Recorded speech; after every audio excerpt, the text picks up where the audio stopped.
Hi, what's up with this?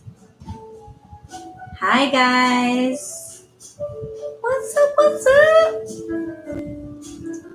How are you? How we doing? I see everybody's talking. That's right, Betty Boop, never late, always right on time. And so are you guys. I run on divine timing. What's up, guys? Hi, everybody. Hi, Josie. Hi, Miriam. Hi, Amy. Hi, Amethyst Moon. Hi, Acme, Sagittarius. What's going on? Hi, Lou. Hi, Betty Boop. Hi, Divination Witch. Hi, Chantal. Hi, Eddie. Hi, Mary. What's up, guys? How's it going? How's it going? How's your Monday so far? What is going on? What's up, witches? Yay. Hi, Brittany. It's really good to see you guys. Welcome, welcome, welcome. Hi. What's up, guys? While people come on in and say hi to each other, I will let everyone know that I am Allie, aka BronxWitch, and this is the live weekly tarot reading. We come together every week now, Mondays at 7 o'clock on YouTube, to pull cards and to talk to each other and talk astrology and basically just get ourselves all caught up and ready for the upcoming week. We have a lot of stuff going on because within this group we have like subgroups because we've got the members and then we've got support group folks and we've got book club folks. So I'm going to talk a little bit about some of those things in case you are brand new here and you don't know why. Some people have special badges and green names and are using special emojis and all that stuff. I will let you know why all of that is going on. But first off, we're just checking in with everybody. So how was everybody's new moon in Cancer?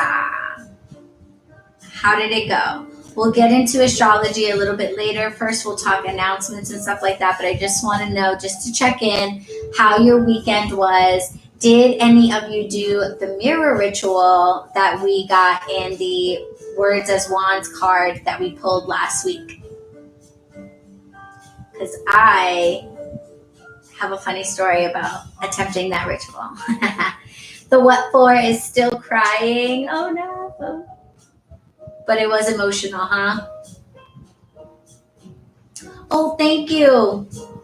My little evil eye tree. I got it witching in the city this past week at Crystal Gardens.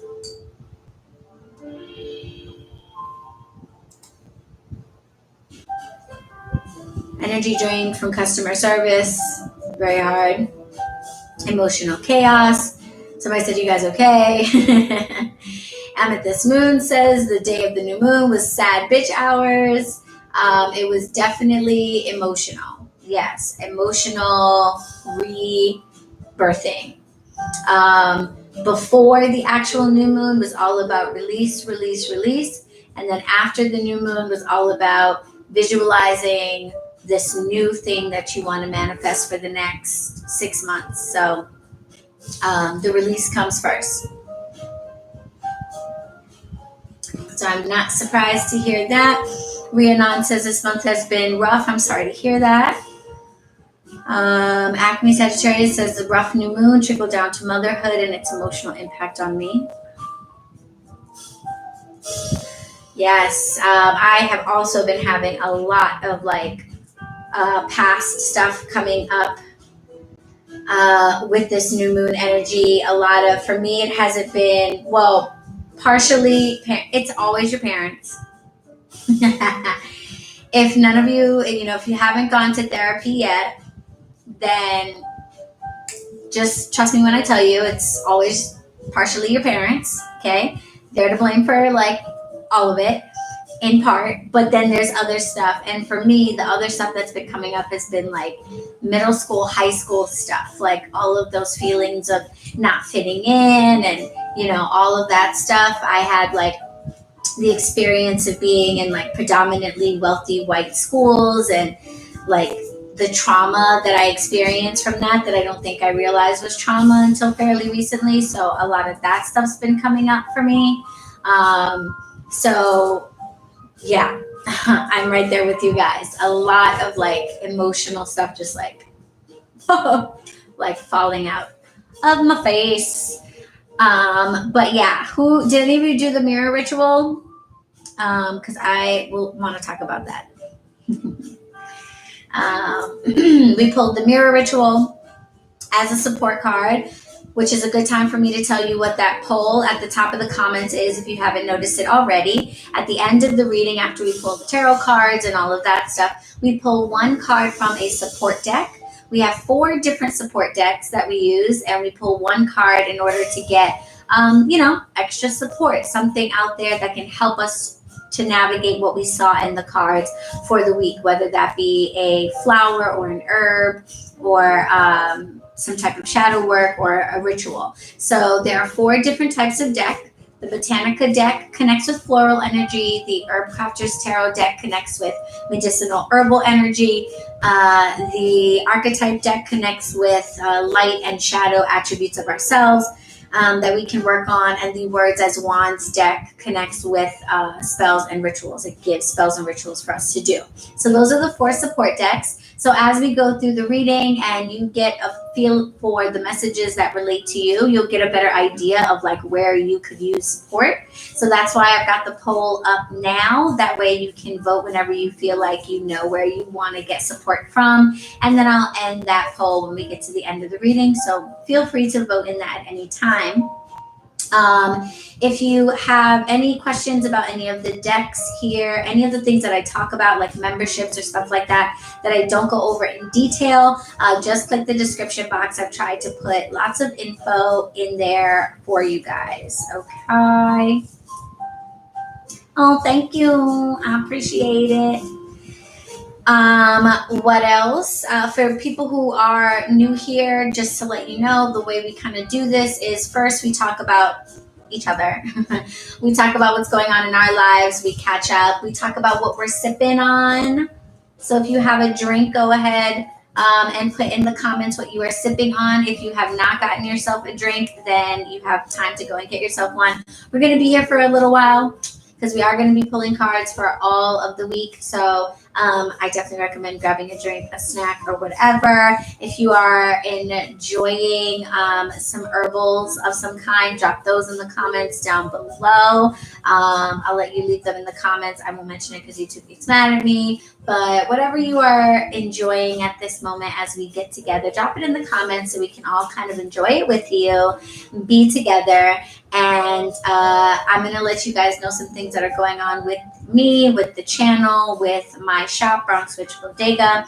And then we'll talk astrology because as above, so below, and then we'll get into the reading. So if you can't stick around, don't worry about it. You can peace out at any time. I do try my best to save these. And if you can stick around, then I do recommend taking notes on the reading because it helps a lot when you get further down the week and you don't want to have to like come back to the video and stuff. Okay? Okay. Red wine. Ah, yes. Take the edge off. I understand. Betty Boop's having ginger pineapple tea. Acne Sagittarius is having Moroccan mint tea. Anthony's having nettles tea. Anthony, I had nettles infusion all day yesterday. Betty Boop is also having a dube. All things Irene just upgraded to Seeker. Woo, woo, woo, woo, woo. Welcome, Irene. Welcome. You absolutely can jump right on in. We are just like a few days, 12 days, technically into the first month of the book that we're reading for July and August, but you can jump in at any time. The beautiful thing about the book that we're reading is it's actually like a personal program for womb healing, so you can go at it whatever pace you want. So that makes it really easy for all of us to do it together, but nobody has to be on the same schedule. So in case anybody else is considering jumping in but was worried that it's too far gone, not too far in the month to jump in. And welcome, Irene. Ashley's having mugwort tea, and Mary's having just some water today, which is good. I have not been drinking enough water. Unfortunately, I drink so many like herbal infusions that sometimes I forget that I need to be drinking just as much water, which is not good. Today, I am drinking rose hip infusion. Can you see that in there a little bit? Rose hip infusion. They look kind of weird now that all the like color has soaked off. They're prettier when they're like red. But I've got a little cold infusion of some rose hip. Great for building your immune system. Lots of vitamin C, a natural astringent and toner, a natural like anti-ager for your cells. It prevents cell aging, so it's great for your skin, great for just all the cells in your body. You can drink it. You can, extract it in different forms and use it topically. So rose hip is fantastic, and it's delicious. Eddie's having a little mint lavender and MJ, getting the folks on the altar some coffee and water.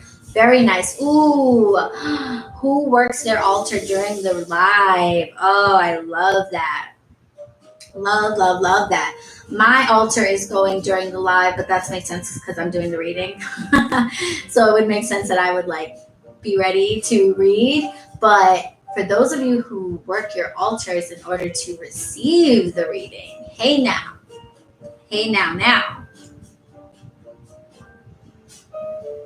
I love that. Call your people in while you're receiving the message. Beautiful.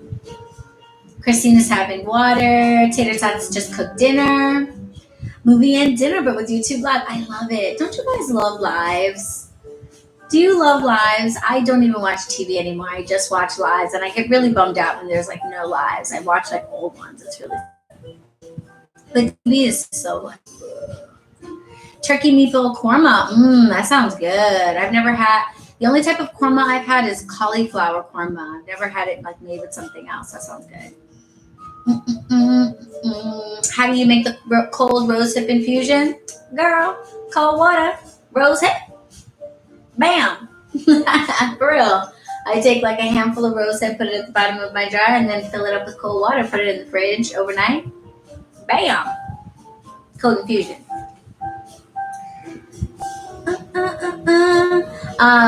Did I say what we do here? Yes, I said what we do here. This is a reading for the collective, so it is going to be for everybody who is in here. So if you've never sat in on a collective reading or you're not used to receiving that type of message, then I encourage you to, receive the message that resonates with you. Sometimes you might feel compelled to want to say in the comments, do you think this could be about? The answer is going to always be yes. When you get that tingle that this message is about, then it's for you. And I encourage you to go with that. And if something doesn't resonate, then just leave it. It means it's for the next person. This is free. It's just a time for us to hang out together. I don't do the tip type reading things that you may have seen in other places, but if you ever feel moved to want to join our community, then you can go to bronxwitch.com, and there's a lot of information on how you can be involved. You can join the mailing list. You can become a member.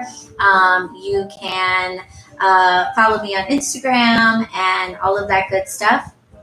There are resources that I try to make available on there too. So there's a whole page with all of the different discount codes that I have for the different decks and things like that. My Amazon storefront's on there. And if you ever receive a message that really resonates and you feel like you want to contribute to something, I usually talk about different things that I am doing, such as my neighborhood blessing bags for the homeless and hungry. With your super chat donations, I use that to make little baggies that I give to folks in my neighborhood who might ask me for help, and your contributions go to that. So I really, really appreciate it. You can also say thank you by visiting my Amazon registry, which is a list of books that I would one day love to read. Some are very small, some are not so small, and if you ever feel pulled to do so, I really love receiving books as gifts. And that is one way that you can say thank you. But otherwise,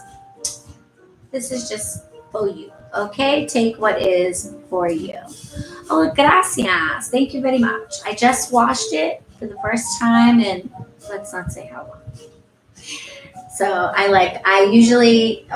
always cover my head when reading.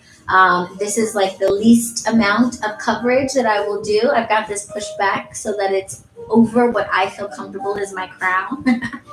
So this is the least amount of coverage, but I was like, I just washed my hair for the first time in a while. Like, I'm gonna let it hang out. So thank you. Let's see what else. I wanted to give a shout out to the winner of the giveaway. I just did what's like not my first giveaway, but I'm calling it like my first official giveaway. It felt very official. And it is a brand new deck of the True Heart Intuitive Tarot deck, which we're going to be using today. A copy of a deck of the Conjure cards by Jake Richards, which we're also using today, and a brand new copy of Bridget Esselman's 31-day Intuitive Tarot Journal. The original winner that was selected declined on the prize, and so it went to Rebecca Santiago. So woo, woo, woo, woo, woo, woo. Shout out to Rebecca Santiago. Your package is in the mail this week. And thank you to everybody who participated in the giveaway. To participate in the giveaway, all you had to do was join the mailing list, and that is all you have to do to join any of my giveaways. So everybody who is on the mailing list is automatically entered in every giveaway that I do. So that's one good reason, I think, to be on the mailing list, and you can get on the mailing list by going to bronxwitch.com. And thank you guys for saying congrats to Rebecca. All right, let's see what else. I want to let you guys know about some upcoming meetings that we have. We have voting going on right now for the next Witches of Color support group meeting. If you don't know what that is, very briefly, we recently started a support group for witches who identify as BIPOC. So it is a group just available to BIPOC witches to come together and offer support to each other, given some of the unique challenges that we face as people of color and as witches. And we had our first meeting at the end of June. It was fabulous. So now we're voting on the best date and time for our next meeting. So if you haven't already gone to the community tab and you are a friend level or higher, then definitely go and vote. Speak your piece, because voting ends on Wednesday. And after that, the date and time is the date and time. So if you want to express your views on that, definitely go ahead and vote. And then if you don't become a member, friend level or higher before voting ends, that's okay. You can still join and then come to the meeting, which will be held by Zoom at a date to be decided by the voting. So far, Saturday, July 31st at 1 o'clock is winning. So if that time doesn't work for you and you want to come to the meeting, then you should vote. But that is what's going on so far. And then for the book club folks, we are having our first meeting coming up really soon on Saturday, July 24th at 1 p.m. Also on Zoom. Did I just say that?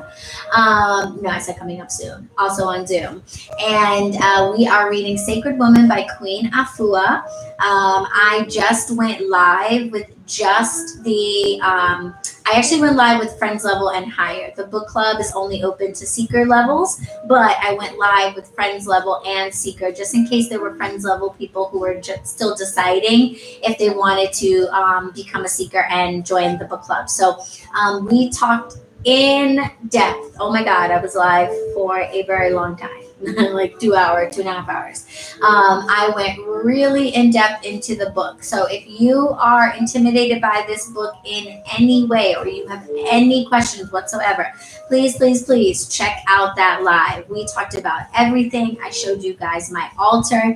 We went over every single item in the altar, why it's used. We went over the ritual, the different prayers, and most importantly, I showed you in detail how I have made that program my own to hopefully inspire you to make the program your own as well. That way, if anything about the program doesn't really make sense to you, you can still participate with it. Because at the end of the day, the purpose of the book is to help you to heal your womb physically and spiritually through herbs, through natural processes, through spiritual processes, etc.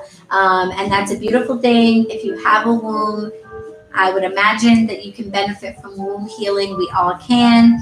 So you can really take from it what you need, do the whole program or do parts of it. And I go over exactly how to make it your own in that live. So definitely check that out. It was last week that we went live and talk about it. And if you haven't gotten the book or whatever, you still have time to join. Because like I said, it's a program that's it's going to be the type of thing you're going to do beyond the book club anyway. You know what I mean? We wouldn't finish it within a 2-month period if we did it exactly the way the book says. So go at it at your own pace. And if you haven't started yet, please don't be intimidated and feel like you can't catch up. You can absolutely start at any point and then join the Zoom so we can just talk about like where we're at, even if that's at the very beginning. Okay, so don't be intimidated. And I mentioned in the live also that if you don't have a womb, I don't want you to feel like being a part of the book club and reading this book isn't something that you can do. That's totally a personal choice. Obviously, the whole book is about healing womb trauma, and so not having one might make it not quite a experiential experience. Like you won't necessarily engage in the material, but maybe it's something you're curious about or would just like to learn more about, because the book is written from the perspective of ancient African traditional practices, specifically Kemetic philosophy and practices. So if you are curious about that, and specifically how it impacts wombhood, then you might still benefit from reading that book. So just throwing that out there. The support group is open to BIPOC witches only, but the book club is open to everyone. And I just wanted, folks who don't have wombs to know that you are welcome to participate. Alrighty, if you have any questions about membership stuff, I put a link in the description box that is in there. And also there are a lot of members in the comments, so they may be able to help you with your questions if you have any. And I appreciate you guys answering questions from people if you're members. And I want to give a shout out to the new members. Since the last live, I think I did this right. It's a long list, but I think I got everybody. Hey, Mariah. What's up, honey? How are you? We're just in announcements. What's going on? So shout out to Miss Kitten. Shout out to Lou. KJ, to Megan Easton, Jessica, to Hija de la Tierra, to Trinity Young, who upgraded, and to White Jasmine Flower. Welcome, welcome, welcome to the new members. It is so nice to have you. Yes. Hey, Mariah. Okay, next announcement. I want to give you guys the heads up about the fact that I am going to not be going live for 2 Mondays. Now, don't feel bad, because it's for a good reason. Okay, so before we get bummed out, it's for a good reason. And I think I'm going to do something kind of cool to make up for it. So I will not be going live on Gasp. Clutch your pearls, guys. Okay, we're going to be okay. We are going to do this. It's going to be all right. I am not going live on Monday, August 2nd. No, Acme, I don't want to show you a sad emoji. I'm not going to be going live on Monday, August 2nd and Monday, August 9th. Okay, so 2 Mondays coming up pretty soon. We will not be having a live. I'm sorry. I know, Mariah, you just walked in the room and the first thing I drop on you is no lives. Hey, Deja, what's going on, honey? You didn't miss anything, love. Divine timing, divine timing. And yes, congratulations on the baby. Woo! Everybody say congratulations to Deja. We've officially had our first BronxWitch baby, I think. But yes, Deja, give us all the updates. How are you? Are you in good health? Is everything well? Yay! Congrats! Don't worry, we will catch you up on everything. We will catch you up on everything. So while Deja is giving everybody the rundown on what has been going on with her, I'll continue to let you guys know August 2nd and August 9th, we will not be going live because August 9th is my birthday. Oh, which is turning 35, and I am going to be going home to see my family and stuff. So I'm going to need to take that time off. So that's the news or whatever. But there's going to be really good news after that, I think. I'm going to tell you about it anyway because I think it's going to happen. All right. Yay! Oh, how nice. People are offering to send things to Josie. Thank you guys. That is amazing. I honestly, parenting, wow.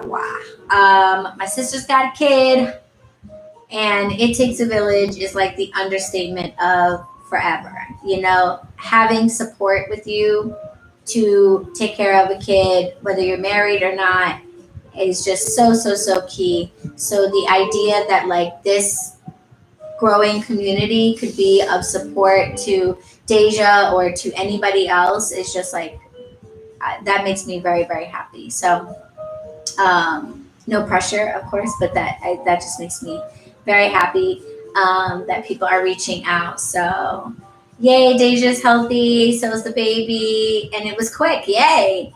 Hey, I'm pretty sure that's a good thing. Congratulations. Congrats. So the thing that I'm thinking about, we've been talking about it in the last couple of lives. We've mentioned it. It's not the first time. It's just that I don't know for sure yet. Like my soul hasn't yet fully settled on the vision, so I'm not so sure of what I want to like pull together.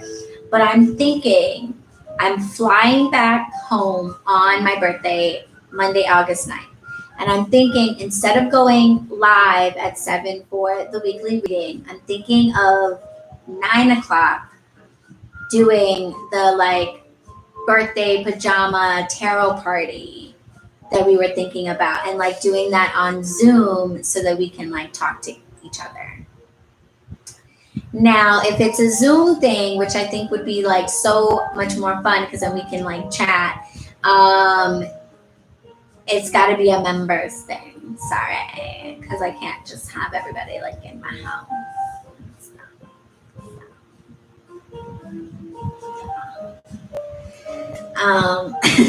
So that's how that would go. But I'm thinking about maybe doing that, and then maybe that would be like a little bit later because I am flying back in the afternoon. So maybe that would be like more of like a 9 o'clock thing, nighttime. We get into our PJs, we make some tea, we get ourselves comfortable, and then I pull cards for the week, but like less formally. Like maybe we do it, you know, I don't know, in my little meditation nook or something, and we just kind of, you know, have fun. Maybe you guys pull cards. I still like this idea of you guys pulling cards for me for my birthday. For my readers out there. So sleep out. Yeah, because I don't know how long we'll stay up. You know, I'm thinking we'll do it later, like 9 o'clock-ish, so it's more like bedtime time.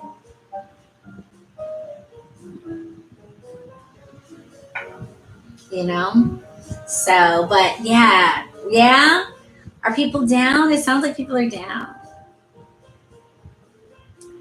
Yes, that was Elohim and I. We go back a little bit because we crossed paths on the internet. Was we both got a chance to talk with Madame Pamita on her. She does like a live show on Zoom that she then posts on YouTube. And we've been in touch ever since, and we, you know, finally got to link up.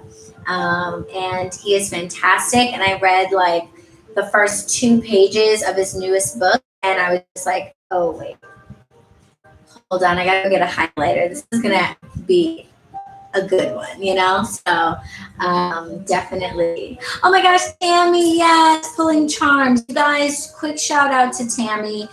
She is in the comments right now as the What For, but she's on Instagram as the Charmed Candle Co. Tammy, drop your Instagram. I popped into one of Tammy's live readings. She does charm readings, which is so unique.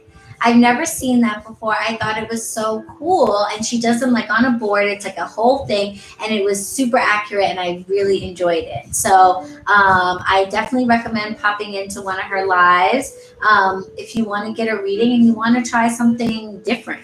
It was totally interesting, but yeah, you have a lot of charms, because she was like, this charm and that charm. And I was like, you have charms for these things? It was amazing. So yeah, check out Tammy's charmed readings. So yeah, that's what I'm thinking of pulling together. So no live on the 2nd and the 9th, but maybe like a little live party from a B-Day on the 9th that night instead. Is that a good trade-off? I hope you guys say yes, because I think that's what's happening. So heads up about that. Next, moving on, I wanted to let you guys know about a couple of things going on with the shop, my shop, BronxWitch Bodega. If you haven't visited yet, you can at bronxwitch.com. I make herbal teas, yoni steams, and smoke blends, as well as magical and medicinal items like magical spell soap and medicinal potions, and you can get all that stuff there. Newest in the shop this month, we've got single rolls. So smoke blends now come in single rolls. If you just want to try a smoke blend, people are loving those. They are flying like hotcakes. So I'm hoping you guys are enjoying your samples. And then yoni steam seats, because people said they needed help with their yoni steaming. I have a yoni steam box, but not everybody does. And these plastic yoni steam seats fit on your toilet, so you can add your hot water, sit right on top, chill in the bathroom, relax, and get your steam on. Easy peasy. So those are also in the shop. I wanted to let you guys know that the Smoke Blend Skasamai is raising money for the IRSSS. That is the Indian Residential School Survivor Society, which shout out to Tammy. She actually brought it to my attention that she called on folks to donate 10% of their sales to this organization that is helping the survivors of the residential schools in Canada and North America. I'm sure you guys at this point have heard about all of the children's bodies being found. I can't imagine what it is like to have been like 8 or 9 years old and buried a classmate or something like that. So just heart-wrenching, and I was very touched that she asked me to participate, and glad to do so. So for all of July, all of the sales of Skasamai, whether you get a single roll or a full pack, 10% of those sales are going to the IRSSS. You can find out more about them at irsss.ca. And I didn't get a chance to put them in the description box down below, but I will do that. And I can also put it in the comments right now. Put too many answers. Okay. So there's that. In other humanitarian efforts that I just want to bring to people's attention, because they've been brought to my attention, I just want to let people know that my heart and mind are very much thinking about the people of Cuba and the people of Haiti. Both countries are really going through an incredibly difficult time right now, and the people have for ever, just for far too long been victim of corruption and violence and all types of really awful things. And, a lot of things are coming to a head right now, and there's a lot of violence happening in both countries. And I just wanted to ask you guys to just send prayers to both places. I have yet to identify charitable organization. So if you follow me on Instagram, I will be, posting story stuff because I follow people who are posting about these things. So as they post stuff, I will repost what they post and try to find like actual places for you to give, similar to the IRSSS.ca. There are, I'm sure, are organizations to help get things to people. The last that I heard about what's going on with Cuba right now, though, is like you can't even get stuff to people right at this particular moment. So I am just sort of keeping my eyes open for any posts about where to give when that changes, and the same for Haiti. So while we look for ways to either give money, give energy, resources, effort, etc., we are witches. For me, I am a Wiccan, and that means that I'm a humanitarian. It means that I believe that all life is to be respected, and it means that I believe that what happens to one of us happens to all of us. So I just wanted to do, anything I could to bring attention to that in case you are not aware of what's going on down there. So please say a prayer. I did post in my story about a group ritual. I don't know if this is the one that Tony's about to post about. There is Grecia Ordonez, Madre Agua, is putting together an Espiritista ritual. So if you are, is this the same one? Okay, if you are a practitioner of Spiritism, if you are a follower of Allan Kardec's teachings, you are a medium. She is calling you guys together for a collective effort to assemble the warrior spirits of all of our respective lineages and send them to Haiti, send them to Cuba, send them where they are needed, where the people are being oppressed and where the people are being beaten and killed and kidnapped. So Anthony says it's at 8 p.m. Okay. Yes, Betty Boop says Cuba is like your second home. Absolutely. If you practice any of the ATRs,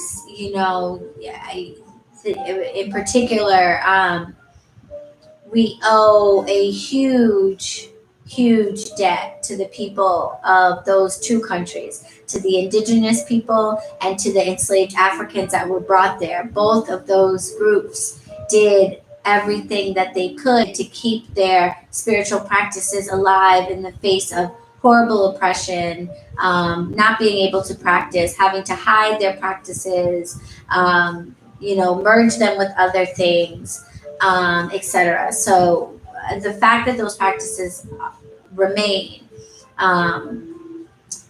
is incredible. It's a miracle, and we owe so much to those people for being so diligent and so strong and so committed to keeping them alive. So I kind of feel like regardless of what type of witch you are, your practice is somehow, especially like as an American witch, maybe this is different if you live, in Asia or something like that, and what has come from Africa and through the Caribbean, like maybe hasn't really touched you culturally or what have you. But I feel like as an American, any practitioner, really any tradition, you can't get away from the ways in which those practices have touched all of our magic. And we really should not ignore atrocities against anybody, but since those things have been brought to my attention, I just wanted to mention it forward. Like I said, I'll try to post what I can. Please attend that event if that feels appropriate for you guys, and I will let you guys know if there's anything else that I am able to do with the shop or otherwise to bring attention or raise anything or what have you. Thank you guys. Amethyst Moon says, I'm still learning about these things happening. Like, look, I have to try to tell myself that it is not possible for me to necessarily champion for every single cause and thing that is going on in every part of the world. But to the extent that I can, I will. And I try to remind myself to not be guilty about the fact that like I don't necessarily know what's happening here or there. Mary is pointing out Myanmar. Please look into what is going on in Myanmar. Something's happening there. I try not to let myself get too down on myself for the fact that I don't know what's going on in Myanmar, and there might not be anything that I feel called to do, or that that I can do, or that I even feel called to do. But I feel called to participate in the pledge that Tammy started for the IRSSS, and to ask people to keep the people of Haiti and Cuba and Myanmar and Jamaica and all of the people around the world that are fighting, because we cannot expect anything better for ourselves here, basically. If there's violence and corruption and poverty and all of that elsewhere, then we really can't expect it to be eradicated here.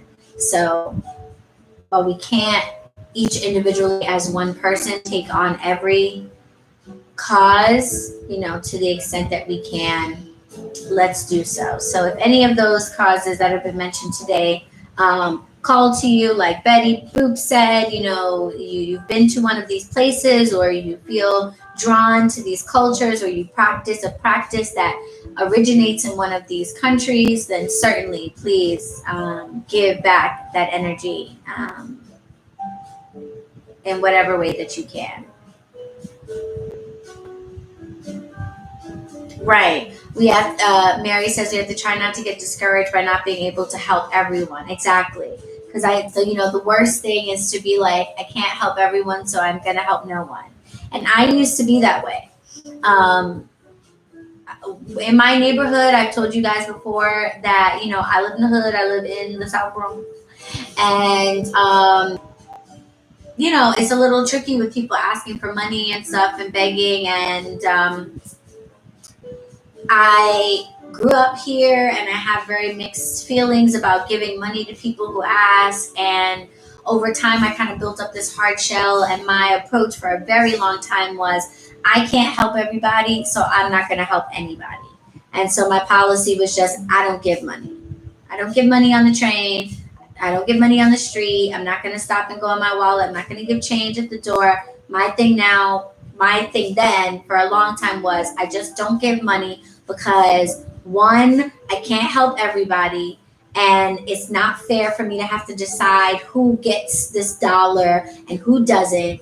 That's not fair to me or to the other people. So I just don't want to have to make that choice. One. Two, I don't think it's helping, because I don't know that you're using this dollar to feed yourself. And at the end of the day, you really need a hell of a lot more than $1, sir or ma'am, to get up off this street. So this dollar isn't doing anything but just keeping you on the street maybe for one more day. So I've had all these conflicting feelings about giving money to people who ask me for money. And that led me to giving nothing. And that is not the answer. And it took me a while to realize that that is not the answer. And it is my relationship with Saint Marta that taught me that that is not the answer. She taught me that there is always a way to serve. It just may not be in the way that people were asking for. And so if I am genuinely concerned about people being hungry, then I need to give them food. So that's why I started my blessing bags that I use the super chat donations for. So my bags that have granola bars, snacks, and water in them, now I carry those around with me when I run my errands and stuff. So it can be really discouraging, and it can be like, I can't do anything. There's so much. This little bit that I'm doing isn't even really helping. So why bother? And I can totally understand why you would feel that way, because I did too. And I am grateful and thankful to Saint Marta for teaching me a better way.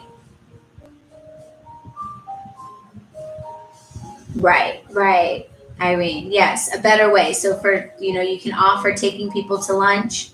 For me, it was, making a lunch bag that I carry with me. So yeah. Anywho, just wanted to draw those things to you guys' attention. that is all for announcements. So I'm going to, before we get into the reading, we always talk just briefly about astrology because as above, so below. I am no astrologer, so I did remember this week to link in the description box some astrologers that I follow, where you can find more in-depth videos and posts and things that they make about the transits that might be going on this week or any other time, or you can get readings from them or what have you. But the reason why I talk about astrology, even though I'm not an astrologer, is just because the way it shows up in my life.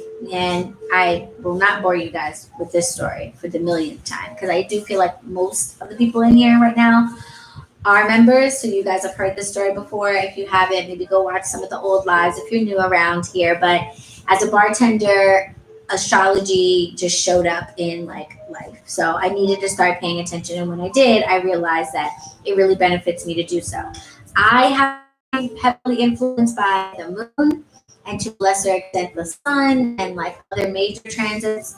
But that might be different for you. So I encourage you to pull your birth chart, get astrology readings, get to know yourself on a cosmic level, and see whether or not these things show up for you too. So I always like to talk about what's going on with the moon. So we had that new moon in Cancer that happened this past Friday, and I know that it passed, but I still kind of want to talk about it because, like you guys were saying at the start, it was very emotional and it was very, very significant. And it was very significant because, we talk about how the new moon is a good time to manifest.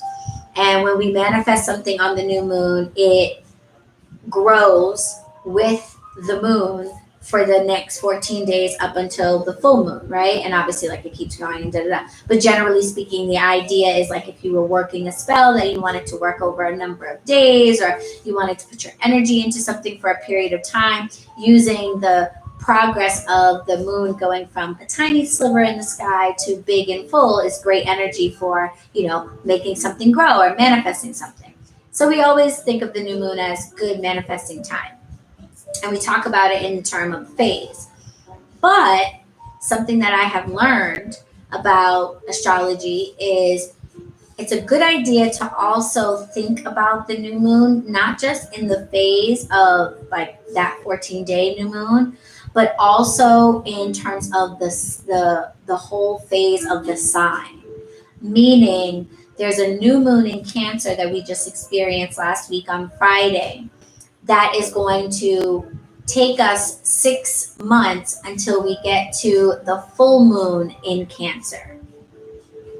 Get it? So we have the new moon of this month, which goes from new moon to full moon for the next 14 days. But then we have the new moon phase of the sign of Cancer. So we have new moon, Cancer just passed, and then that keeps going until we get to full moon Cancer. So it's kind of like that 14-day period, but extended over 6 months. Okay, so we have the micro and the macro. So we have what we might be manifesting in the immediate. So you might have used this new moon to, let's say, do some financial work, cast a money spell or something like that to manifest some money in the next 14 days or what have you. But this is also a good time to manifest, let's say, long-term wealth that you build over the next 6 months. So you can take that energy that you wanted for the new moon phase and kind of blow it up for the whole sign. So that new moon Cancer energy that you utilize for the 14 days or are working for the 14 days, you can use for the whole period. So that is super helpful, especially if you didn't do anything on the new moon itself. So if you're like, oh no, I missed the new moon in Cancer, I wanted to use that phase, it's not the new moon anymore, it's not Cancer anymore. On the macro, it is much slower moving to full. So you still have that new moon Cancer energy to get things kick-started that you can really work on for the next 6 months for bigger changes in your life. Okay?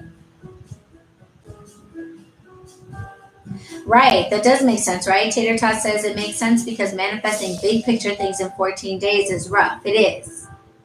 So, especially also because we always do the spiritual, we cast the spell, we send up the prayer, we send up the whatever, but then we have to do the action. So if you're trying to build something that, you want to create a business that lasts for your lifetime, for example, you might cast a spell for 14 days to get the approval for the lease for the building or help you get started on your business plan or what have you. But then the 6-month period would be for like the more long-term stuff that you might want to work on. So hopefully that's helpful. The reason why I thought about that and the reason why I wanted to tell you guys that you can still do new moon stuff if you did not get a chance to do the new moon stuff that you planned this week was because I did not. I got all ready on Friday night to do the mirror ritual that we read that we pulled in the Words as Wands card. I got my mirror ready. I got my journal ready.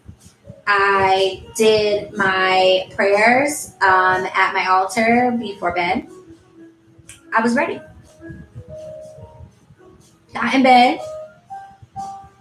I vaguely remember maybe picking up the mirror for like a second. Fell the fuck out. Z's. Knocked out. Dunzo. I think I woke up around 6 o'clock in the morning, somewhere, lights still on, everything. Not nary a thing written in a journal. Nothing done. Nothing. Okay? So, if you too failed to accomplish your new moon ritual, that is okay. This is not just a 14-day period. And any new moon, any full moon, everything falls into this same idea, right? You have the new moon to the full moon phase of the month, but then you also have it of the whole sign. So how, what is the 6-month period from the new moon in that sign to the full moon in that sign, or vice versa? The full moon, let's say you're releasing something. You might release something in the immediate, I want to release this raggedy boyfriend of mine, over the 14 days of the full to the new moon or what have you. But then you might in the macro want to release toxic attachments and, why this was like the third raggedy boyfriend and stuff like that over the whole 6 months. So, yeah. Yeah, acne, same. That's why I don't feel bad that I fell asleep because I did get some very, very serious messages, not just on that day, but throughout the whole weekend that were completely specific to the 6-month period. So that's why I feel confident that it's fine if I didn't do it on Friday, I'll do it on Tuesday or whatever, because it's like this whole next 6 months is all really energetically dedicated to this thing. Don't worry there. Thank you, Tater Tots. We get a chance to restart and try again with every breath, just like in yoga. I love that. Yeah, and I tend to be tired on the new moon, so I don't know why I waited until the last minute and waited until I was ready to go to bed. I should not have done that, knowing myself. I'm always energetic on the full moon. Can't sleep, up all night. Perfect time for doing rituals and stuff. New moon, out like a light. Very tired. Don't want to get out of bed. So, I don't know. But anyway, it was a fail. Yeah, and it being Cancer season is not helping. And sometimes you just don't have the energy to do spell work. Plus, I'm doing the Sacred Woman thing, so I've added an extra hour of prayer and ritual to my everyday and a spiritual bath every day. So it's a lot. And the thing is, that is tying into what I am doing and stuff. So yeah, it's not like I feel like, oh, I'm neglecting myself spiritually or whatever. It's like my brain has plans, and then universe has other ideas, and I'm learning every day to get better at just going with it, I fasted that day, so I was very proud of myself. My best friend had a commitment ceremony that day. She's having a baby and she's getting married. She's got engaged, and she wanted to do like a commitment ceremony in the park, just the two of them. So she asked me to like officiate that and bless them in their union. And so my day was still beautiful, and I got to call in the ancestors, and I got to be in nature, and I did my spiritual bath that morning, fasted all day, like I said. So I feel good about it. I didn't get to do the specific ritual that I planned, but I can still do it. And I plan to do it this week. So, right, it is. It is beautiful. Yeah, Moon was like, get some sleep, witches. Even the moon has to sleep. She takes out dark night. She's like, please, can I get a day? So, for the rest of the week, obviously there are a million things going on in the cosmos and the skies. And like I said, I encourage you to follow astrologers, pull your birth chart, do all that stuff, and pay attention to how your life changes or your body changes or whatever as different things happen in the sky, so you can see if you too are affected by something cosmic that can help you. The reason we pay attention to these things is to be proactive, not to be like, oh my God, I'm being controlled by Mercury.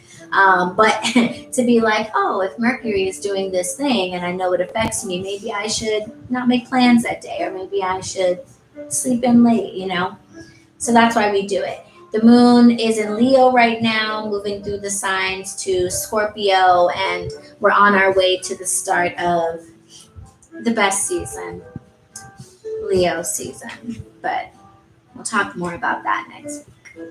Okay, so that's what's going on.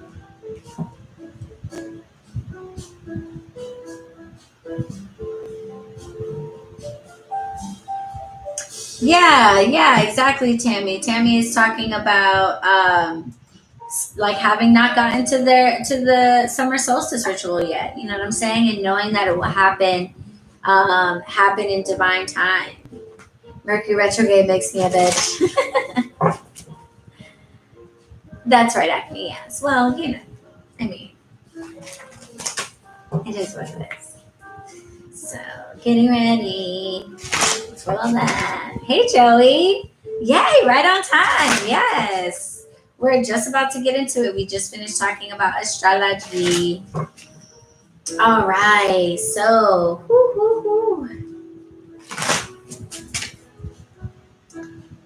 all right. So, I'm going to take a second, guys, to center myself a little bit. Today, we are pulling from Vintage Wisdom Oracle, as always. Conjure cards, which I guess I'm going to say as always, because these have become they're going to always be a part of the reading, I think.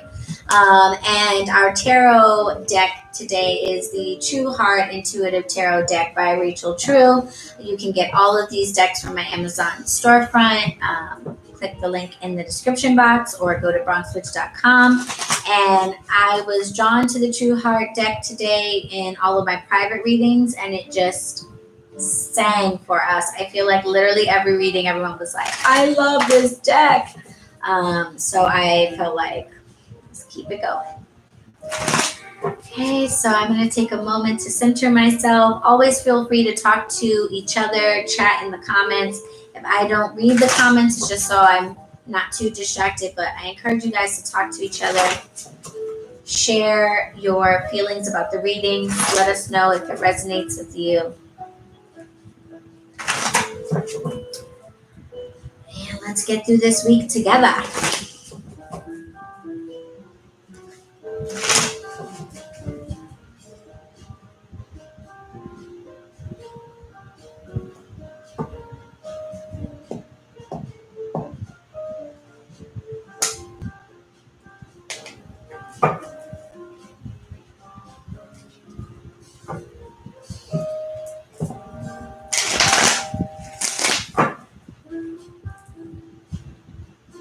Right, Tammy? I love it too.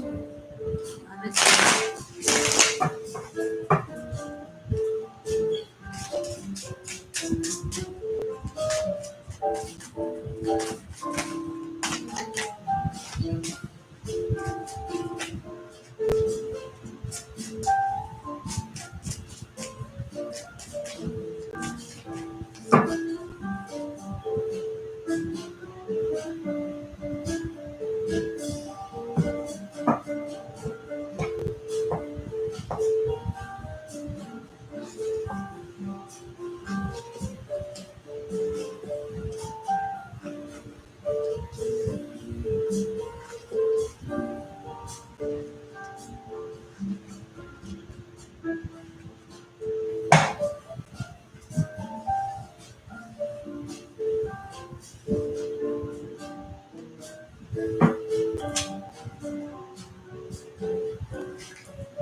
Okay.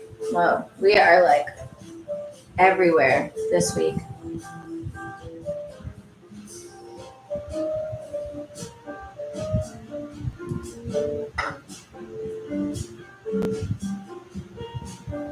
Okay.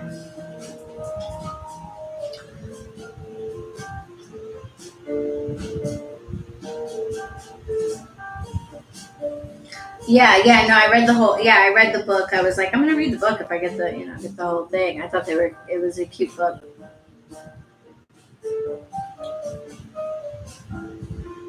Yeah, everybody's into it. I'm into it.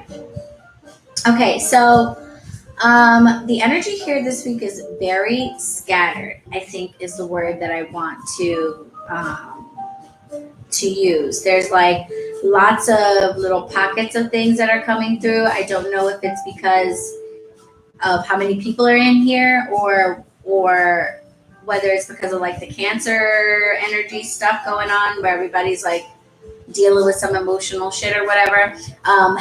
But the energy is emotional and it's scattered. So I think I'm just gonna like get into it and then maybe it needs to make more sense to you than it does to me. So So just tell me, I guess, in the comments if it does. Because I'm like, what are you going through? So let's start off with the oracle card.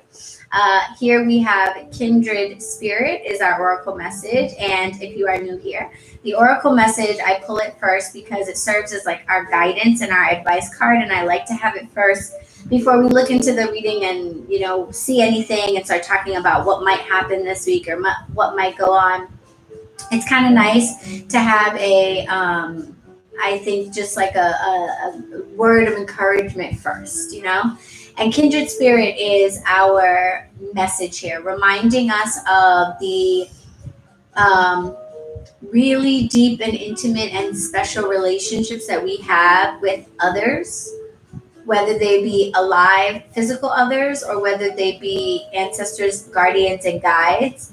But we have folks that come into our existence, into our, our reality that really are like the other half of our coin. Sometimes we've known them our whole lives. Sometimes we met them, yesterday, and it feels like we've known them our whole lives. But when we pull this card, we're talking about the people in our lives that really complete us and can help us make decisions, can help remind us of like who we really are, can help us feel supported. That energy is going to be needed for us this week. So you may need to get in touch with the Kindred Spirit, reach out to somebody, or just rely on somebody like that in your life to help you navigate what's happening. I am going to the guidebook for our new deck, the Conjure Cards by Jake Richards, and we pulled the Queen of Diamonds, which I believe is, these are Morning Glory flowers, High John root flowers, but let me confirm that. Yep, these are Morning Glories, right? Everyone loves it. Yeah, not sponsored, just loved. Yes, it's half off and it's on my Amazon storefront, so you can definitely grab it easy peasies. Yes. It does seem intense, right? Don't worry. We will do this together, okay? The Queen of Diamonds is in fact Morning Glory flowers. These are the flowers, the root of which is the High John root. And I can never pronounce the Latin name. Morning Glories. Morning Glories are persistent. They will grow everywhere and in just about any condition. As such, the Morning Glory was chosen for this card, the Queen of Diamonds, which represents a good mother and wife. It may also represent a blonde woman who, if the other cards presented are right, can be overbearing, since Morning Glories like to take over more room than they are given to start with. Otherwise, the Queen of Diamonds may also foretell a wedding or other commitment in the works. Doesn't that sound all over the place? Doesn't that description itself just sound all over the place? We're talking about maybe a wedding, also an overbearing blonde lady, maybe also a really good mom and wife. What? We are scattered this week, collective. I'll try to piece it together in a way that makes some sense, but definitely pull from this what makes sense for you. What came through for me with the kindred spirit, though, was about this relationship play and the fact that we have these two morning glories here and this overbearing relationship energy. So, it's feeling like we are going to be focusing this week on the relationships that we have that are really intimate, really close, really personal, but maybe sometimes too much.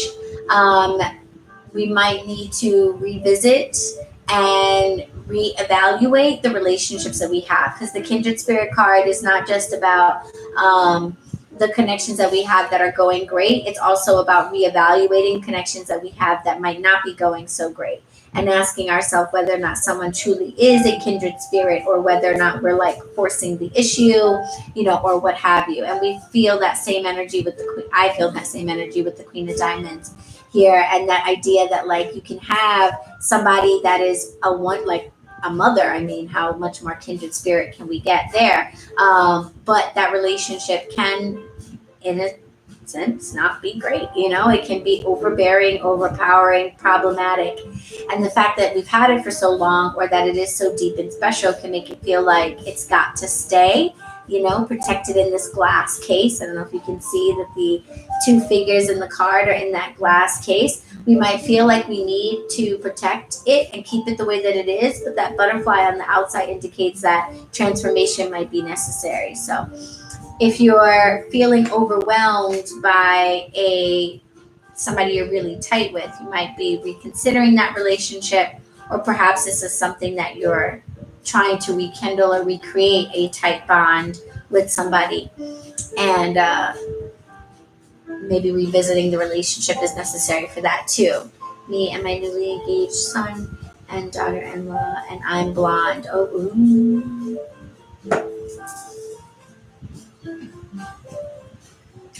I am not calling anyone out.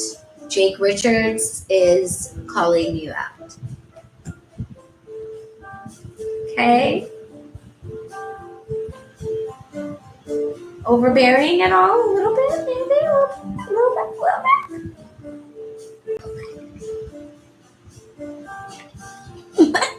May we need to reevaluate the nature of our relationship now that our son is engaged and has a new first lady in his life. A little bit. Little bit. Okay, so that's something that's coming up strong. If for no one else, then for Betty Boo. All right, but take from that what resonates for you guys, and let's look more into this relationship. Now, the reason why I said that we're all over the place is that relationship feels, very familial, very close, very personal. And so kind of like out of left field a little bit, we get this sort of like solitary personal work energy. And so I don't know if some of you are just working a little bit too hard, and maybe that is what is perhaps keeping you from developing a kindred spirit relationship, or coming in the way of a relationship or something like that. But we start off the week with the 8 of Pentacles, and sort of an energy of like putting your effort and energy into something, and waiting for the payoff, waiting for the reward, but focusing right now really on just the effort and the energy that you are putting forward. So I wonder if some of you are putting so much of your energy into work, things like that, that personal relationships are suffering, or whether work is on your relationship. Maybe that's what it is for some of you, where your relationship feels like work. work, work, work, work, work, work. That's what I keep hearing, that Rihanna song. It just feels like work, work, work, work, work, work, but not necessarily a lot of payoff. Tony's saying it's my trust. I can't trust anyone. So we're having issues developing relationships, and you want to have that kindred spirit relationship. We're sort of starting off the week with this message of work, work, work, work, work, work, work, work. So for some of us, we're already been working on this and we're waiting for that payoff. For some of us, this is, I know I need to start working on what is interfering or impacting my personal relationships, primarily with a specific other person. So for a lot of you, that's going to vibrate on like with a specific person. As we move into the beginning of the week, somebody said earlier, this Cancer moon just wants us to rest. No lie. Four of Swords, tomorrow is a good day for rest. If you are able to do so, try and get some rest tomorrow. Get a good night's rest today. If you put in a lot of effort, energy, and work today in particular, definitely make sure to take the day for yourself tomorrow in any way that you can. Maybe that just means getting a better night's rest tonight, or perhaps putting a few less things on your plate for tomorrow for you to do. But whenever I see the Four of Swords, guys, I always pay attention. And the reason is you want to see it in the upright, because then that means taking the rest is a choice you get to make for yourself. When we don't take advantage of the opportunity to rest and we work ourselves too much, then the universe has a really sneaky way of forcing the rest on us.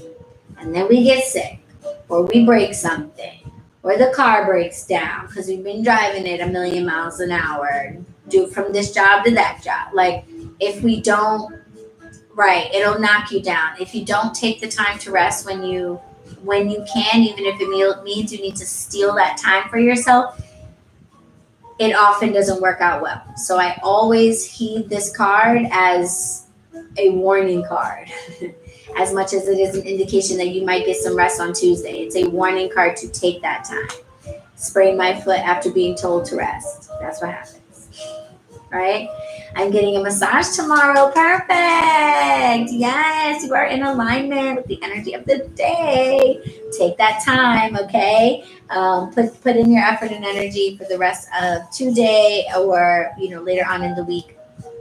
But take tomorrow to rest for yourself. Tuesday into Wednesday kind of has like a new start kind of energy. As we move into Wednesday, we're feeling a lot more refreshed, a lot more willing and ready and able to offer ourselves up to the world in whatever way this is. So this might impact your kindred spirit message, and by Wednesday, you're feeling more willing to like extend yourself, offer yourself, invite someone out for a drink, or have a cup of tea with mom, or what have you. Wednesday would be a good time to start fresh and evaluate this, relationship that's happening here that maybe needs to be revisited, or kind of tweaked in some way. Okay?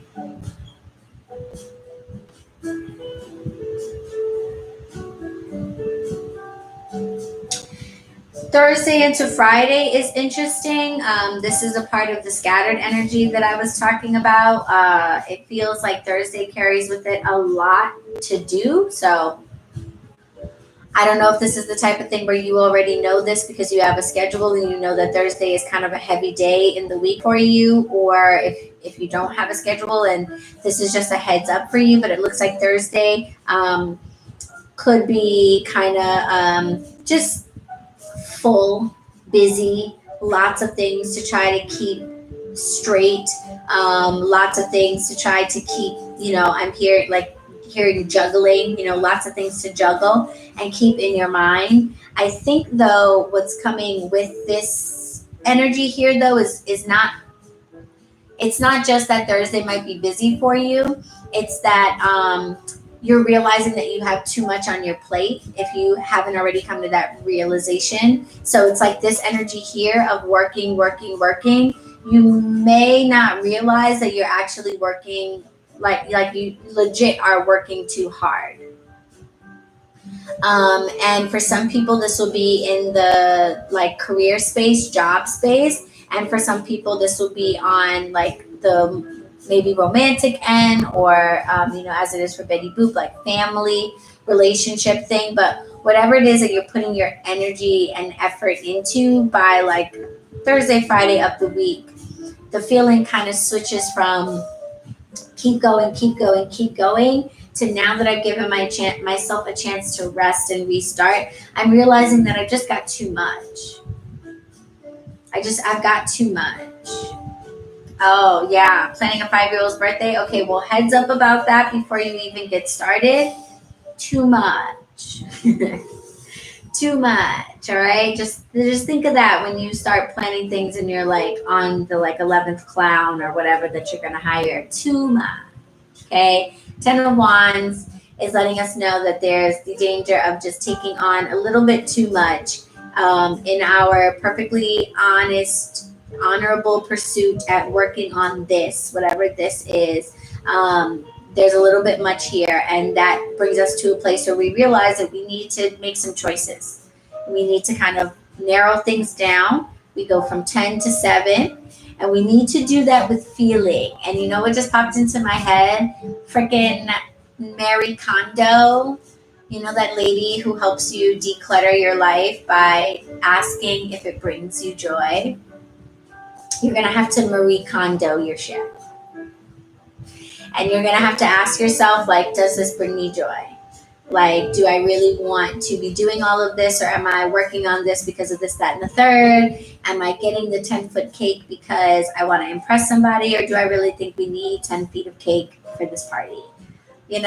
So Thursday into Friday carries with it an energy of like realizing that there's too much going on, but fairly quickly moving into a place of, okay, well then let's cut it down. That is going to improve things significantly. Okay.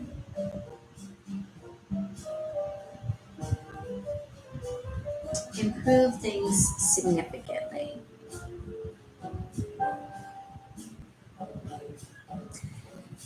$10 feet of cake for myself, obviously. But birthday parties for kids. I don't have them, clearly from the way I talk about them, but I don't have them. And I understand that if I did, I would probably feel totally differently, and I would probably go balls to the wall and want to do the most amazing stuff for my kid and all that stuff. As a person without kids, it's hard for me to understand why anybody does anything for children before the age of like 7 or 8. Like, why? Do you remember any of that shit? Not in the slightest. Not in the slightest. I have like 5 momentary memories of like childhood birthday parties. I remember none of that shit. And there are barely any pictures. I can say without a doubt, every dime my mother may have spent was a waste. I mean, except for like the food and the cake, because we ate that and we lived on that. That was worth it. After the Pandarosa, I gotta make up for it. If you say so. I'd be like, happy birthday, the Pandarosa's over. Look at that. But I know I only say that as somebody who doesn't have kids. I know. I'm sure as a parent, I would be like, oh, I gotta give my kid a party. Oh, Tater Tot said no, but it'll probably mess you up mentally, and then 20 years later, you're on Collective Lives. True that, right? That's how we got here. No one cared about our birthdays. Damn it.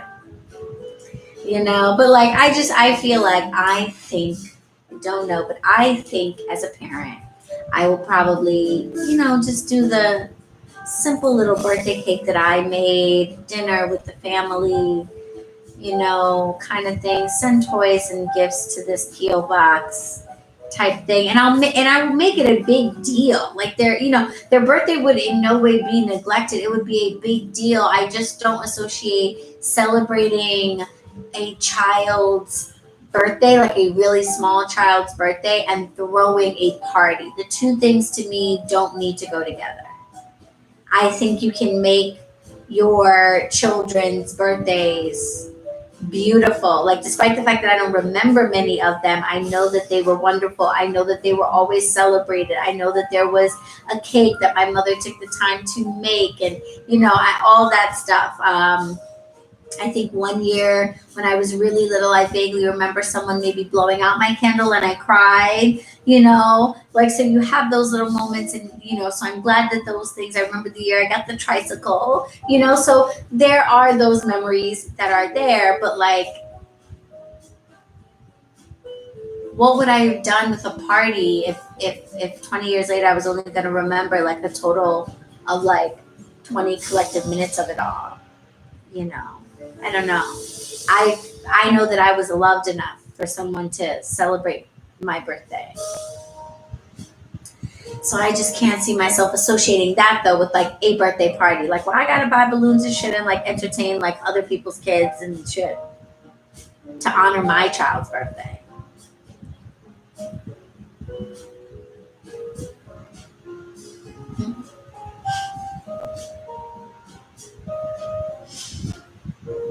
None of your businesses. There's a picture of me celebrating my first birthday at my parents' basement with my brothers and sisters around me, and I look very upset and confused.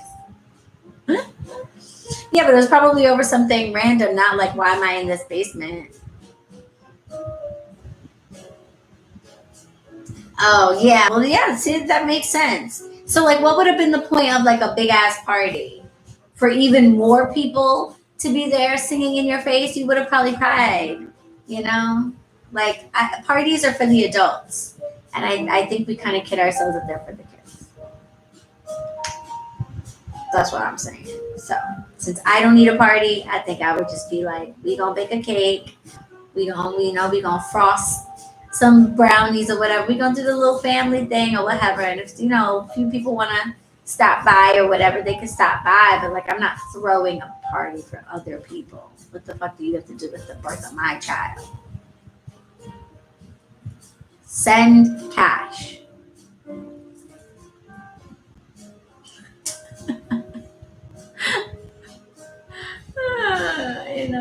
Send cash. Okay. Kids are expensive.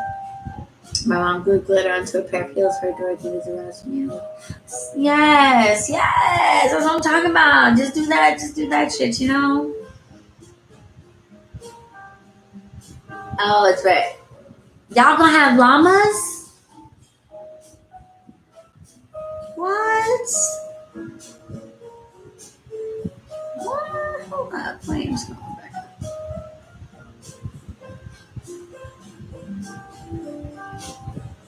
Y'all gonna have llamas? I love llamas.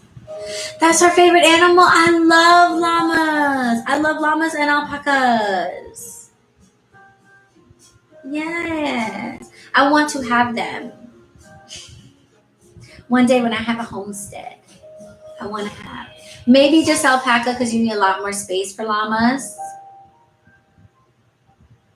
How does she feel about, or how does this child feel about alpacas? Because they're a little bit nicer. They don't spit and bite as much, and they graze differently, so you don't need as much acreage to have them. You can have like 1 acre of land and still have like 2 alpacas. And I love alpaca yarn. So I want to have my own and make my own yarn and stuff. Yeah. So for her birthday, really? Okay, I can't lie. I'm jelly. All right, do your thing. That's pretty dope. Forget what I said. I'm coming to your birthday party. Forget what I said. Mine were lame. There were definitely not llamas at any of mine. So that's pretty cool. I can't lie. All right, anyway, I'm just thinking about how, see, now I'm just having like FOMO. My happy memories now mean nothing because I didn't have llamas at any of my parties. You see how that happens? Terrible. Yeah, well, okay.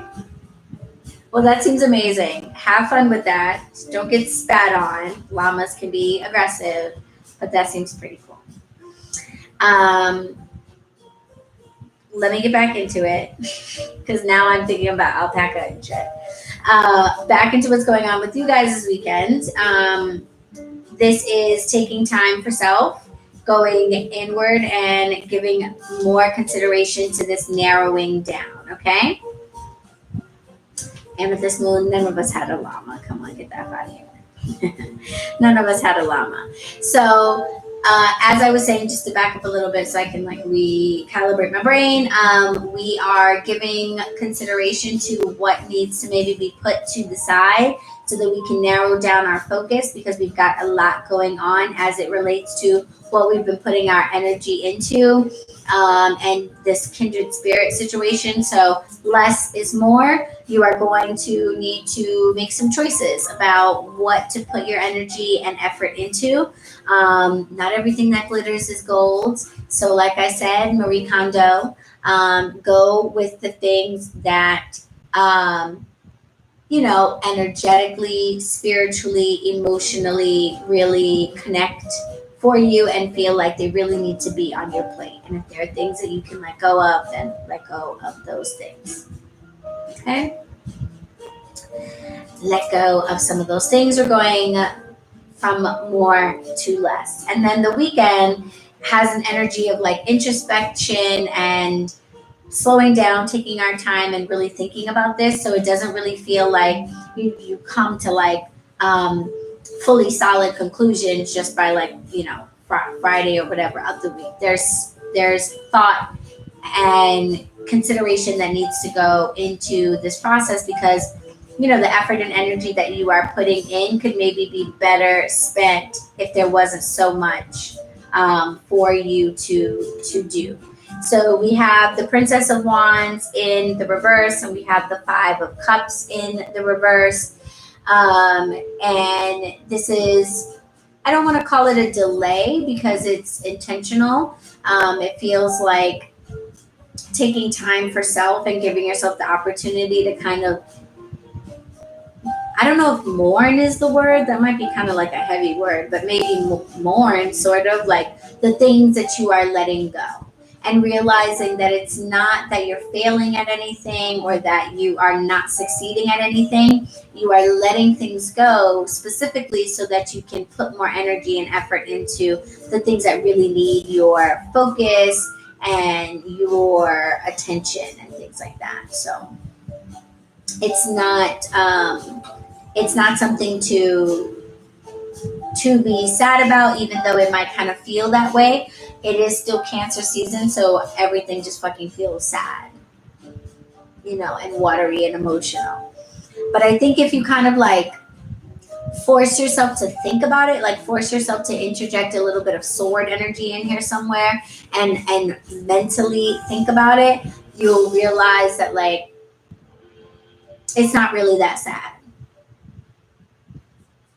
What you are letting go of, it's not a sad thing. You're not losing things. You're just recalibrating the nature of your relationships. And this is definitely, obviously, this is a collective reading, but, this is bringing me back to what Betty Boop was talking about. And I'll just use that as an example if you don't mind, Betty. But, stepping away and putting space might feel like it's a sad thing. But the reality of it is it's not a losing of a something. It's a envisioning of like the nature of the relationship, refocusing your energy into other things will only make that relationship better and stronger.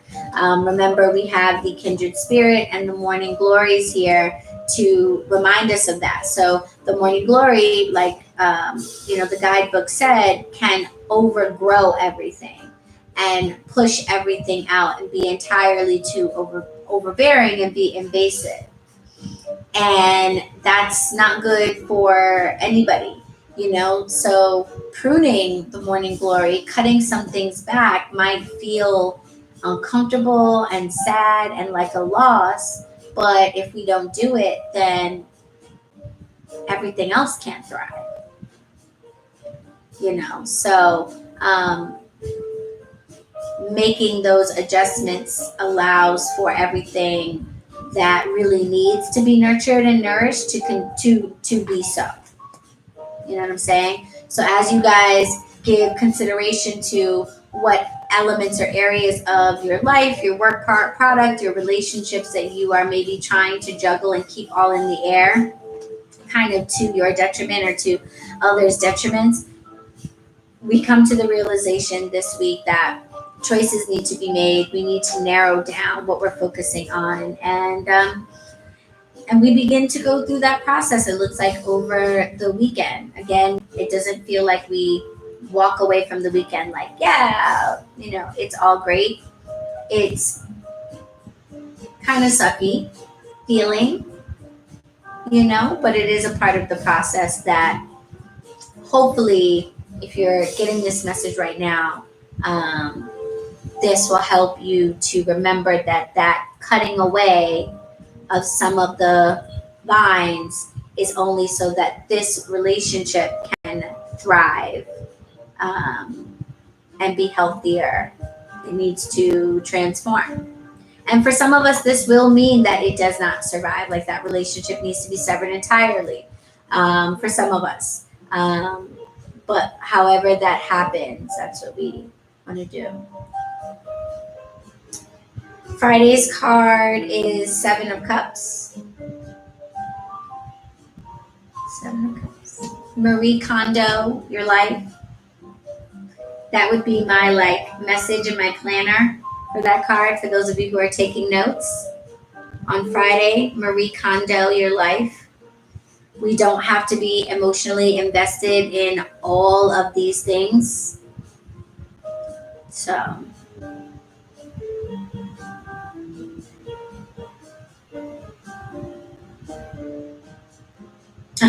you had us in the first half, not gonna lie, but that still came out cohesive and relatable. Yeah. Good. It felt very all over the place, I guess, just because it's like multiple things going on. You have like interpersonal relationships, but then you have your own rest and growth that needs to be paid attention to, and you have decisions that need to be made about what you're focusing your energy and your effort into. And I guess that kind of relates back into the personal relationship, but because there's a bunch of you, that will be different in some way. Yeah, so it felt like a lot, but if it made sense to you, that's what matters. Truly, literally, that's what matters. So that is what we're getting through from the tarot and the oracle cards that we pull with. And now we can pull a support card to help us navigate through this. And this is interesting because, like I said, we are in different places. So I am curious to see whether or not the support that we get this week focuses us more in on the relationships aspect, the kindred spirits aspect. I have shorts on. The kindred spirits aspect, or whether or not this is going to have us, maybe focusing in on the decisions that need to be made in our lives, the work that we need to take a rest from, the emotional things that we need to be okay with cutting off from. So it feels like a lot. So let's see what the poll says. So before I end it, I will just give everybody one last chance to vote in the polls. It is at the top of the comments for me, so hopefully that's where it is on your screen. And we have 4 different decks that we will pull cards from to basically help support us through this process of what we have learned about what the energy holds for us this week. So I will give a few more seconds for folks to vote. And I already see that the archetype cards are only in the lead by 2 points above the words as wands deck, which means when I hit the end poll, God only knows what happens. Because y'all know that the YouTube algorithm, calculator, whatever, always changes it at the end. But it looks like the archetype cards are winning.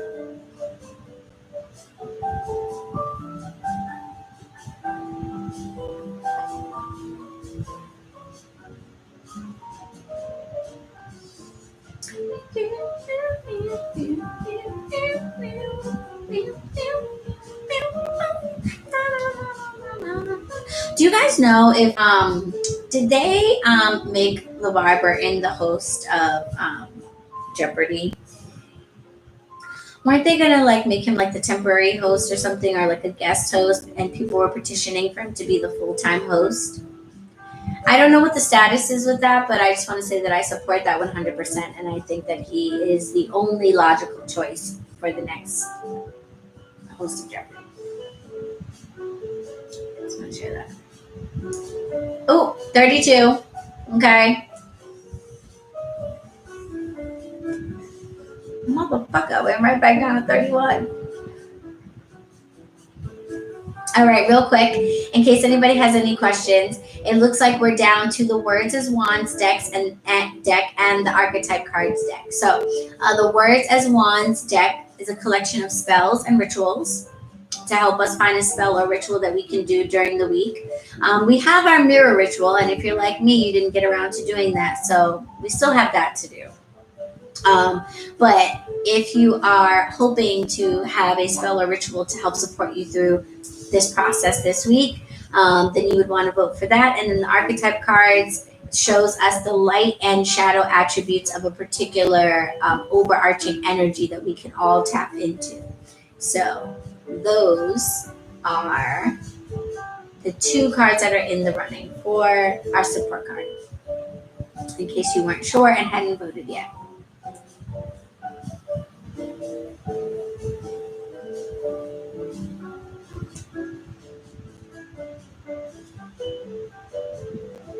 Okay, it looks like we're going for the archetype cards, so I'm going to end the poll now.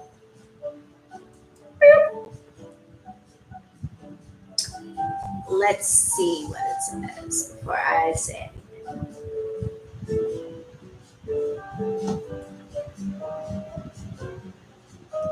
Okay, yep, it still came out on top, 30%. How it changes, why? Journal said, but 30%. For the archetype cards, which we haven't pulled in a little while, so this should be very interesting, and I think appropriate given all the stuff that's been coming up for everybody with the new moon in Cancer, and knowing that we have, yes, the micro that you can manifest over the next 14 days of the moon cycle, but we have the macro of what we can work on for the next 6 months of the new moon in Cancer to the full moon in Cancer. So I think it would be good for us to look at what parts of ourselves we can focus in on or should focus in on for this new moon phase, but also asking Spirit for the full sign phase, the new moon in Cancer to the full moon in Cancer. What overarching energy should we confront, work with, embrace, so that we can really manifest what we want over these 6 months?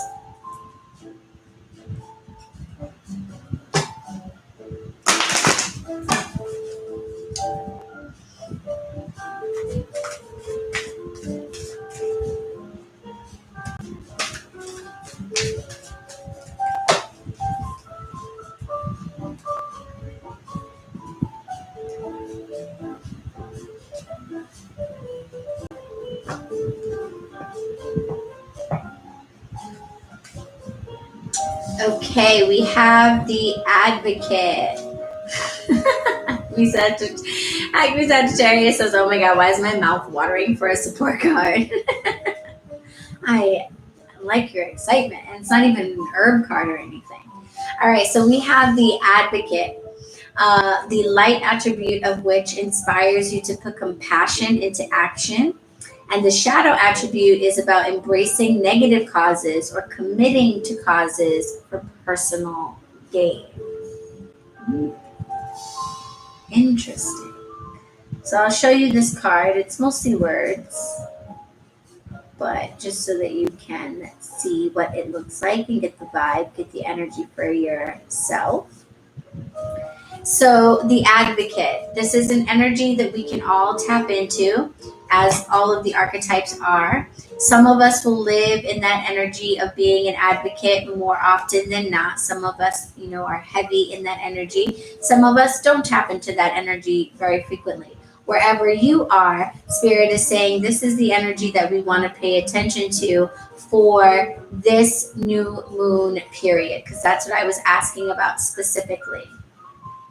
Ashley points out advocate like towards Cuba and Haiti. Yeah, absolutely. Acme is picking up on the motherhood element as we have that motherhood vibe here. So the advocate for me definitely connects to the reading and connects to the message specifically when it comes to the Ten of Wands and the Seven of Cups, and I'll explain why in a second. But before I get to that, just so that people understand like what an archetype is, the archetypes are energies that we can all tap into. Like I said, some of us might be in this energy all the time. Some of us dabble, some of us rarely, but we want to pull on this energy, and whether that be to embrace it or whether that be to recognize the shadow parts of it that we might embody and confront it and work on that and elevate that shadow part of ourselves.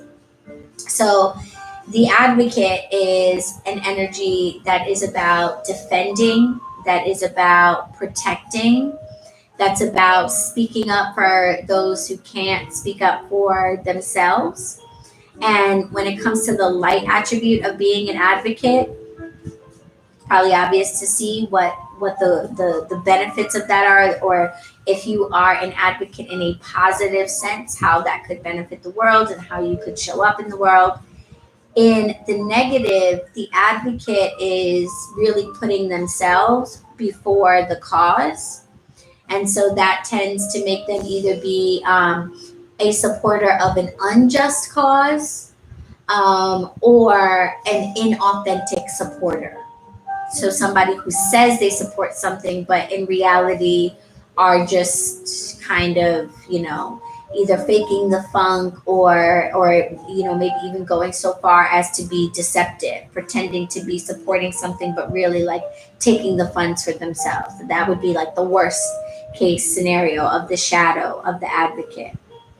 So for each of you, this will mean something different because, like I said, we touch this energy in different ways. For some of you, you will need to confront the shadow aspect of being the advocate and evaluate where you may be disingenuine about not truthful about your dedication to a cause or your motivation to be a part of it. Or perhaps you are not being honest about what you're doing to support that cause. Maybe you claim to be an environmentalist, but you litter all the time or something like that. For some of you, it will be facing the shadow part of the advocate. For others of you, this period will be mostly about embracing the light, wanting to advocate for others, and perhaps previously not having the opportunity, not having the right state of mind, not having the knowledge or the resources, but taking advantage of that in some way. So the light and the shadow, it will depend on who you are, whether or not you are confronting a shadow or embracing a light aspect of the advocate.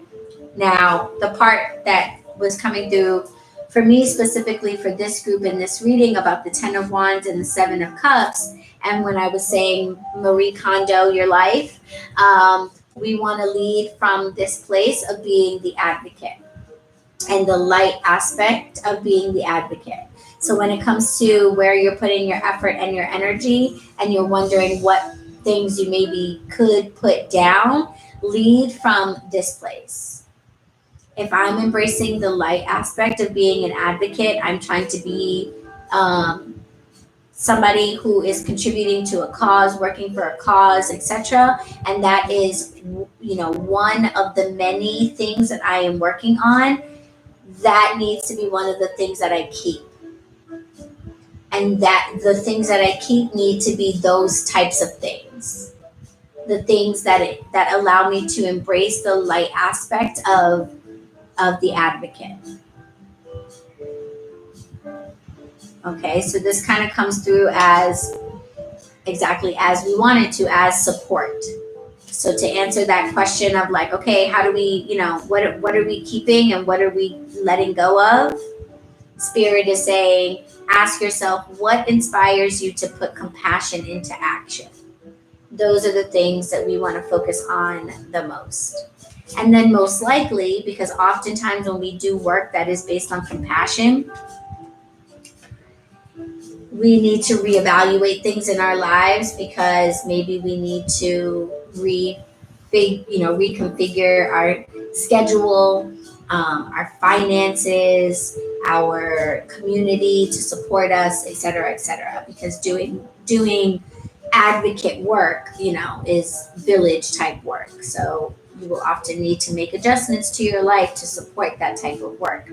And then that brings me back to kindred spirits and the physical people that support you and help you through this. Turn to them as well.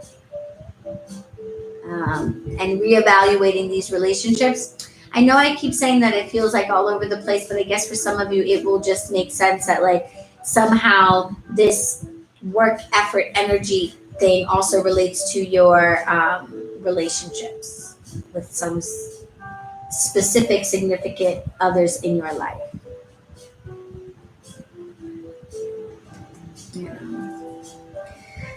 Acme says, wow, this is about narrowing down what's necessary so that I can be their best supporter. Thanks so much. You're welcome.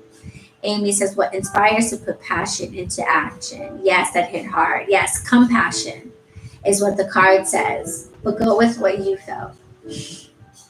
Passion, compassion, they are on my painting. Kind of one and the same. It's not an accident that they come from the same root word. So that is the message, folks. The message. Whew. Mary says, I have been so focused on applying to all the jobs I can, teaching, trying to move from a classified to certified position, but I think I need to stop and refocus as a bit. Oh, you're so welcome. You are very welcome. And let that advocate energy drive you. All the jobs, where can you put compassion into action? And there may be multiple places because you have 7 of Cups here, so it's not like we're narrowing this down to just one option, but let's get from 10 to 7. And then we can continue the process of,